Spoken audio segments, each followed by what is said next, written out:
Be surprised if you see a German flag flying somewhere or you're having a schnitzel somewhere. Why we are the way we are here in Southern Indiana. Welcome back to our channel, Living on the Ohio River. Hi, I'm Carrie Henshaw from Key Associate Signature Realty. If you're new to our channel, tap that subscribe button. And if you've been watching, welcome back and give me some more thumbs up.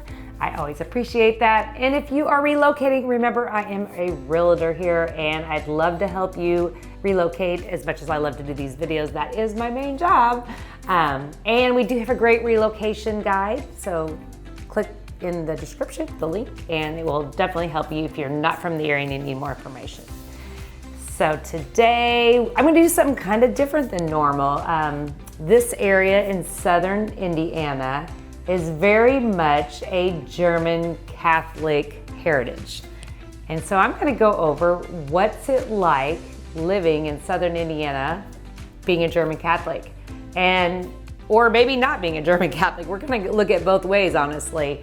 I am a realtor, I am a German Catholic, but my heritage doesn't mean that I'm biased either way, honestly. It's just kind of gonna give you an idea of what it is here, what to expect if you're not from here, coming here. Not a pro or con of either side, but what you can find when you come here, and not be surprised if you see a German flag flying somewhere or you're having a schnitzel somewhere. Or if you see a lot of Catholic churches on the hills and there's a lot of history there, which is kind of cool. So we will roll in and kind of first start with, where did this German Catholic happen? Where did it start? What's the history? And I pulled a little article here because I am going to read a little bit of this to give you a little bit of where this all came from and why we are the way we are here in Southern Indiana. So obviously it says we're best known for our beautiful scenery. Everybody knows that. It is beautiful here. The rolling hills, the green. Nestled in the countryside, however, there are incredible places that if you do come here and you've never been here, with even more incredible people like us, right? The modern day convents at Oldenburg and Fernen and the monastery of St. Meinrad, if you've never visited them, have very interesting history that truly begins in Germany. The majority of the early settlers to these rural areas were German immigrants and almost universally Catholic. So we're not all Catholic here, just kind of if you look at the true roots of when everybody migrated. These immigrants and their need for spiritual guidance left a mark on the culture of these small Indiana communities, which we have a lot of great small communities around us. Two priests in particular came to minister these new citizens of Indiana. Father Joseph Kundek from Croatia came to southwestern Indiana and was instrumental in developing many parishes in the area, and also credited with bringing the first monks of St. Meinrad to America. Father Franz Joseph Rudolph from Germany came to Oldenburg and the surrounding area and is credited with founding the Covenant of Sisters of St. Francis, as well as the monastery that closed in 1986. So the efforts of these two men led to the culture that exists today in these areas, although the German language may not be used anymore. And honestly, my dad did grow up speaking German. A lot of that changed when we had the wars, obviously. But it was very strong here, not too long ago, honestly, if you look at the timeline. But it's very present, the appreciation of the German heritage in many ways. And I'll kind of go into a lot of that, from the street signs to a German flag that maybe sit at the basement, for like example, the Monastery of Immaculate Conception in Vernon. It is important to appreciate the history of these areas in order to better understand why they are amazing and why they are here today and what they become. So that is a little bit of history. I know I read it because I would have probably messed up a lot of the names and not exactly knew. I knew the history came from Germany and I knew it was two priests, but I probably would have mispronounced it, whatever. But very interesting. It is a very neat experience of how they all came and they spread and how the communities were created. So we're gonna talk about what you can expect. Does it really matter that there's a lot of German Catholics here? Not really, but there's a lot of traditions that come with it. I think because of the strong history of what's been here, you can see it in the food again, you can see it in the streets, you can see it in the work ethic. There's just a lot of things that have stemmed from our history. And so I'm gonna go into it. Religious observance. Obviously, there's a lot of Catholic churches. You'll see a lot of hills, a lot of Catholic churches on them. They're very old, very beautiful, and it's very traditional for a lot of the locals that grew up with this heritage to be very regular mass goers. So that's the Catholic side, but in the opposite side, there are a lot of Protestants here in the area, so I don't think that the Catholics rule over the Protestant religions. It's pretty much, I would say there might even be more. I don't really know the numbers. It doesn't really matter. There's a big mix. I have a lot of friends that are not Catholic, so to me, I don't really know the mix, but there is an abundance of both type of churches, not just the Catholics. There's a lot of other non-Catholic options as well. So that's not something to be scared about. You don't have to be Catholic to live here. But you will see your regulars, especially if you go back and you look at families that have been here for a long time, the names, the heritage they came from and are rooted from Germany. They're still going, and you still see them very religiously attending on Sunday. The cultural heritage. So Germany, you can see here. You can see it in the food. You can see it in the streets. Again, if you go to a lot of the different towns, especially like Jasper, Ferdinand, you're gonna see German street names. They are very proud of the heritage, and you will see it. You will see it in the food. I mean, we love our fried livers. We love our fried chicken. You will get German fries. If you don't know what that is, that's fried potatoes, and it's not your typical French fries. You will see that in a lot of different areas in this area as well, in all the small restaurants. Turtle soup. I don't know where turtle soup comes from, but honestly, turtle soup is a very big thing here locally. I don't know if it's truly German or French or a mix somewhere in there, but it is very local to Southern Indiana.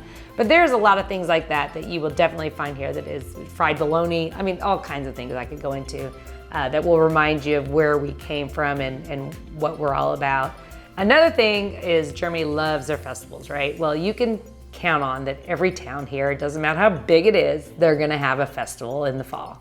So we do kind of do that. It's not called Oktoberfest, I should say, but very much in the same spirit. A lot of these towns all have their festivals, and they're big. I mean, for these small towns, people will travel to see them, especially if you go to Jasper's Strassenfest. That one's huge, and people come as an event because it's so rooted in the heritage of their past and in Germany. So that's something that's really exciting. Even if you look at let's go to the Evansville side. I mean, they are very rooted, especially the west side, in Germany heritage as well, with part of their food, their restaurants, their festivals that they have. They have this biggest street festival in the nation, I think. So that kind of gives you a little bit of a sense of the same kind of thing. So lots of fun festivals, lots of great food that's been passed down from generations of how to make it the best. A lot of names, a lot of flags, a lot of street names, all that good stuff. So the heritage is strong here, people are proud of it, and you do see it. So family values. I think that there is really strong family values here, and this doesn't matter if you're Catholic or Protestant or whatever. I just think it's very noticeable if you live in this area that it is something that's important to people. They are very close-knit, not only community, but the families come together within those communities. So I think that's something that's very evident depending on where you're coming from. Again, I don't know if that's from German-based as much, could be, I don't know, but that's kind of how we've grown up in the area. So work ethic. Well, I would say that kind of comes from that German heritage. They're very conservative here, especially if you go to the older generation. You probably could see a millionaire with a nothing big deal house here, honestly, because they're so conservative.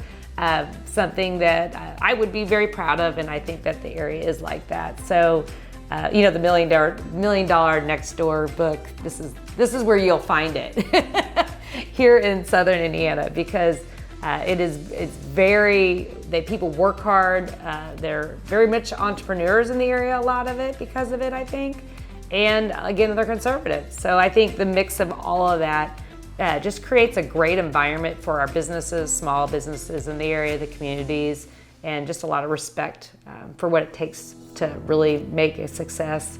Community involvement. There's a lot of volunteering going on with the churches, and there's even a lot of things sponsored by church events that is not necessarily Catholic. They're just supporting it, which shows that community. And I think that's really neat to see. You know, you have everybody crossing different paths of religions. It's not about the religions, it's about the communities. And I think that's important to know and kind of point out, because it is our heritage. And I'm saying, why would you live here? But like, you get in these small towns and everybody's mixing, and it's all about the town.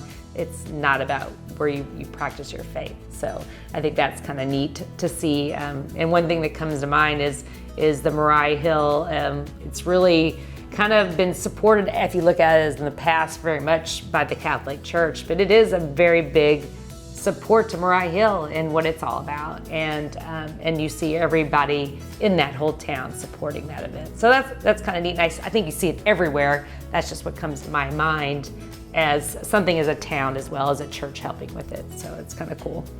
Hospitality, I would say, actually I've been to Germany, and when I went to all those little small towns, which is very much the similar feel here when I was in Germany, everybody was very welcoming, and I actually feel like that's the exact same thing here. These communities, the smaller communities specifically, not that, you know, Evansville, which is bigger, Newburgh in that area. I think if you get into the smaller niches of the German heritage, I guess, of the West Side potentially, I do feel like everybody is welcoming. You're just like a friend that, you know, that you've known forever. That's how people are. They're nice. They smile, they wave, and they want to get to know who you are and not a stranger. So that's kind of exciting, and I think a plus to the area as well. We're hospitality here in the Houston land.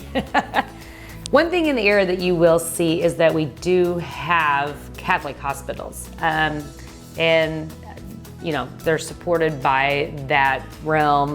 We also have corporate hospitals as well, so you have options either way. There's just certain things and procedures that you can't do just because it's against the faith that you would find in those Catholic hospitals. But other than that, they both have great care, both do a great job, and just some things that you'd have to think about depending on what hospital you use. So other than that, it's a great place to live. And yes, German Catholic is a dominant, well, there's a lot of heritage here. I can't say that the mix of people in and out now these days probably has changed a little bit of that, but again, one thing I think is interesting is I actually went to Germany to, you know, see where we came from and just to visit it. And this just shows you how strong the tie is. You can actually go to the graveyards there in the different towns where people migrated, and you actually still see the same family names that are there that are actually in ours here. That shows you how strong these family names and connections are to the towns that migrated here. So it's kind of cool to see that, you know, to be that detailed of actually understanding, you know, where we came from and being very clear on where we came from, because you see all the families that migrated here and we've hung out and grew up with that are there as well, which is kind of neat. So just something to point out. That would be the only thing that I think is, like, from a true German perspective, there is still a lot of German names in the area that you'll hear and recognize. But a lot of people moved in, and really it's just a good mix of everything with regards to heritage as well as religion. So I would say don't be scared if you're not German, and don't be scared if you're not Catholic, or either one of them. It's a great area. We're Hoosiers, and like I said, we're Hoosier hospitality, and everyone's welcome. And that's how I feel about the area. So hopefully that helped if you're wondering, because if you did some research, you would find that about us. And until next time, I hope that helped. See you then. We open doors in realty. Key Associates. Key Associates.